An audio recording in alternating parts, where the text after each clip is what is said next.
Howdy fellas, Uncle Sasquatch and Jake. Earlier we talked about our powder charge in the video. Today we're going to talk about the ball and patch combination. And for the sake of example, we're going to be using a 50 caliber rifle, so we've decided on our starting charge of 60 grains of triple F black powder. Alright, and we're going to decide we're going to use a .490 round ball. And we've decided on a 15 thousandths patch.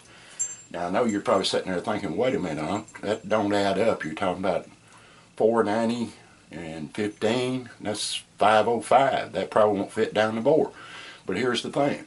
Your rifling in that gun consists of two parts. You have a raised portion, which is called the lands, and then you have a shallow portion, which is called the grooves. Now those grooves will generally be 4 to 7, 8 thousandths shallower than the lands. So what you got to do, you got to put an oversized patch in there so that you'll seal those grooves as well. Okay, so we decided with that combination, and we go out and we fire, let's say 3 rounds, swabbing between each shot or every other shot to reduce our fouling. And it's not grouping real well. So we decide, okay, let's try going to a thicker patch. So we go to a thicker patch, and it seems to shoot better.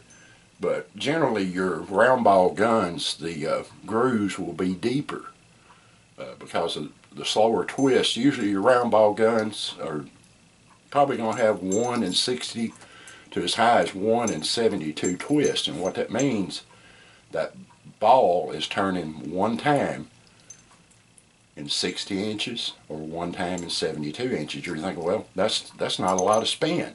But you got to realize it's like throwing a baseball. You throw a baseball slow, it doesn't spin very fast. But if you throw it fast, it spins faster, right?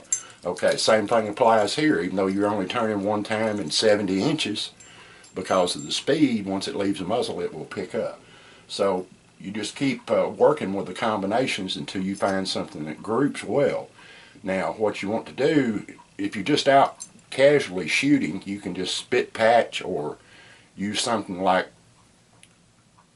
1 part to 1 part water and Murphy's oil soap, believe it or not, to lubricate that patch. But if you're going to be using it for hunting, or the gun's going to be loaded for a long time, you want to use something that's not water based so you don't foul your charge.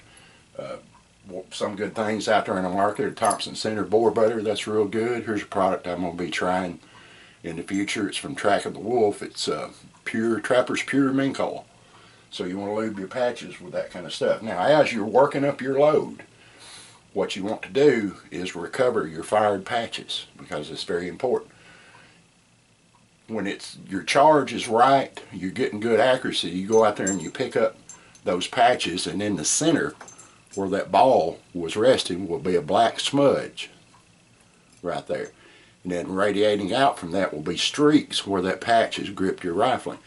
You should not see any burnt places. You shouldn't see the edges of your patches burned or frayed, because if you do, what you're doing, your powder charge is too much. You're burning that patch up, and the patch is what grips in the rifling. The ball itself really doesn't grip in there, the patch does it. So if you're starting seeing burn spots, frayed edges, burned edges, then all you're doing is stripping out your rifling. You're blowing your gas that's propelling the bullet by. So take a look at those patches as you fire, and work you up a good accurate load, and keep watching. We'll talk about ball starters and ramrods in the next video. Thanks for watching, and as always, keep your powder dry, mind your top knot, Pilgrim.